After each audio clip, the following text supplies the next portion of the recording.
Ever wondered what would happen if we yanked some of history's greatest minds out of their time and dropped them right into our modern world? Forget the usual suspects. Let's imagine some other legendary figures navigating the 21st century. What would they think? What would they do?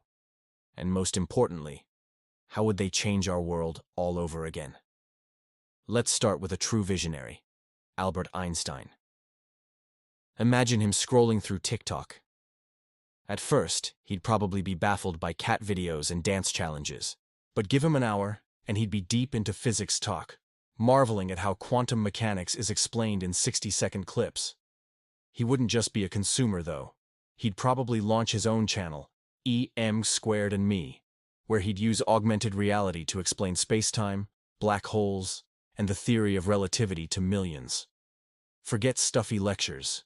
He'd be the ultimate science communicator, debating string theory in the comments section, and collaborating with YouTubers to build a homemade particle accelerator in a garage. Can you imagine his reaction to GPS, a technology entirely based on his theories, in everyone's pocket?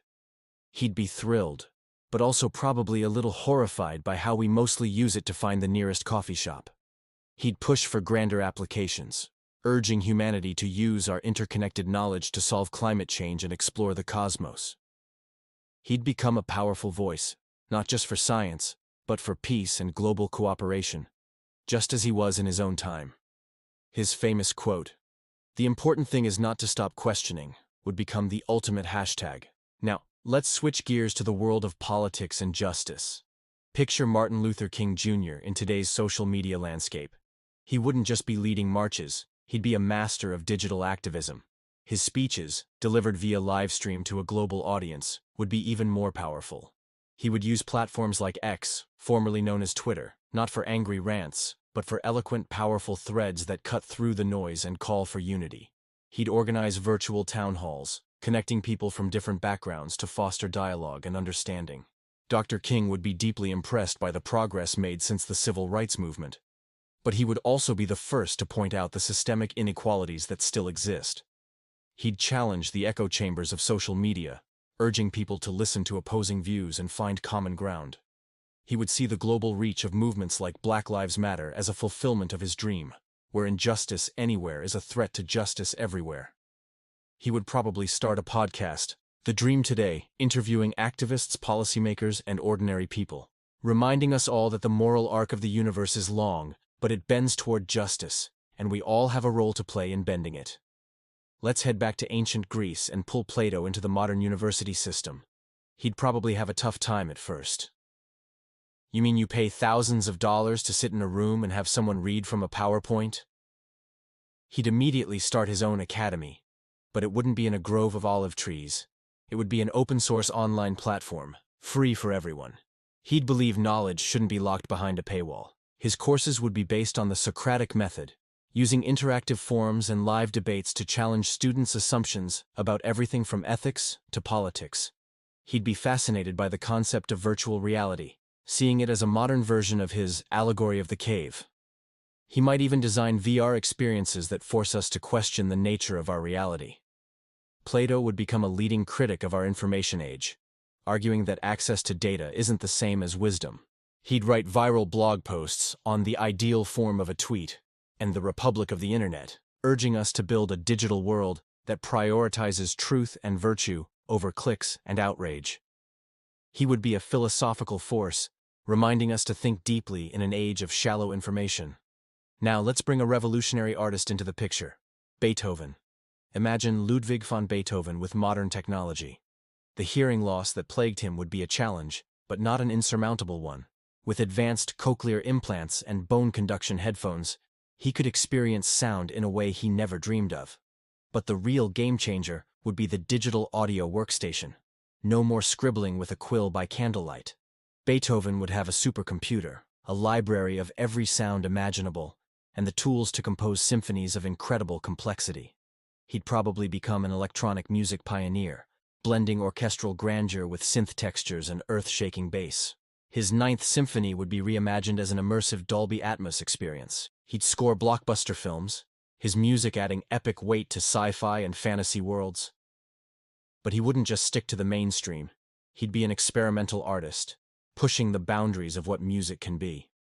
His temper would be legendary on social media, of course. He'd get into epic flame wars with music critics and rival producers, his posts all in caps. But through it all, his passion and genius would shine, creating music that was raw, emotional, and utterly revolutionary, proving that true artistry transcends any era or technology. What about a leader known for her strength and spirit? Let's consider Joan of Arc. Dropped into the 21st century, she wouldn't be leading an army with a sword and banner. She'd be a grassroots activist, a symbol of empowerment for young people around the world. Her unwavering conviction and passion would make her a magnetic presence on social media. She wouldn't claim to hear divine voices, but she would speak of an unshakable inner voice of justice and purpose. She'd start a global nonprofit, Maid of Orleans Modern Mission, focused on empowering young women and advocating for the marginalized.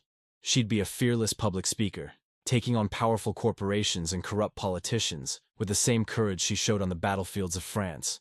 She'd be on the front lines of climate protests and human rights rallies.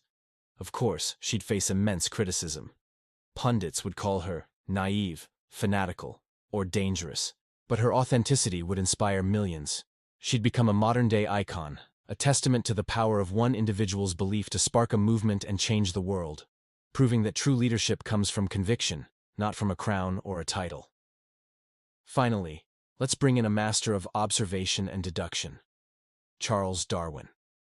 He wouldn't need to spend 5 years on the HMS Beagle. He'd have access to global satellite imagery, drone footage, and the entire database of genomic sequencing. He'd be like a kid in a candy store, and he would probably be a leading researcher at a top university. But his real passion project would be a nature documentary series to rival Planet Earth. He'd use cutting-edge CGI and CRISPR gene editing technology to not just show evolution, but to model its future possibilities. His show, maybe called The Evolving Planet, would be a global phenomenon. Darwin would be horrified by the current extinction crisis, seeing it as a catastrophic disruption of the natural order he so carefully documented.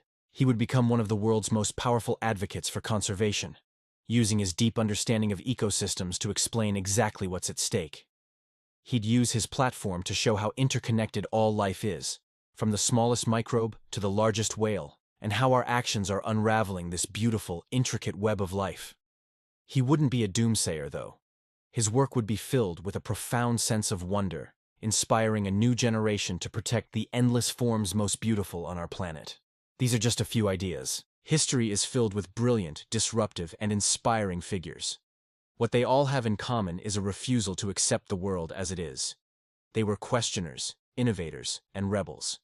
If they were alive today, they would use our modern tools not just to adapt, but to challenge us, to push us, and to inspire us to be better. It makes you wonder, who are the Einsteins, the Kings, and the Darwins of our time? They're probably out there right now, maybe even watching this video. What do you think? Which historical figure would you love to see in the modern world? Let me know in the comments below. Thanks so much for hanging out and exploring this idea with me. If you enjoyed this journey through time, please hit that like button and subscribe for more what-ifs and deep dives. It really helps the channel out. Until next time, stay curious.